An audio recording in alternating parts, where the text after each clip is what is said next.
चाकण शिक्रापूर रोडवर शेल पिंपळगाव इथे अपघात झालाय।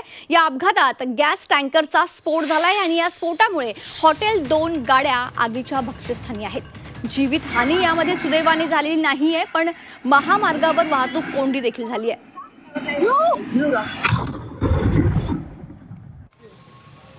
अधिक माहिती घेऊया आमचे प्रतिनिधी हेमंत यांच्याकडून। हेमंत, इतका मोठा अपघात झाला, याबद्दल काय अधिक माहिती मिळते?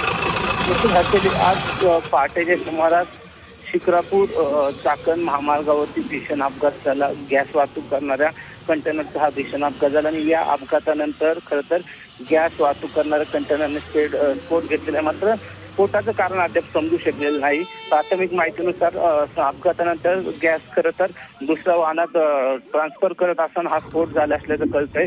मात्र या अपघातानंतर एक हॉटेल आणि कंटेनर हे दोन्ही आगीच्या भक्ष्यस्थानी आले असून आता सध्या महामार्गावरती प्रचंड वाहतूक कोंडी झालेली आहे। अग्निशामक दलाच्या गाड्याही घटनास्थळी सध्या दाखल झालेल्या आहेत। ओके, धन्यवाद हेमंत या सविस्तर माहितीकरिता।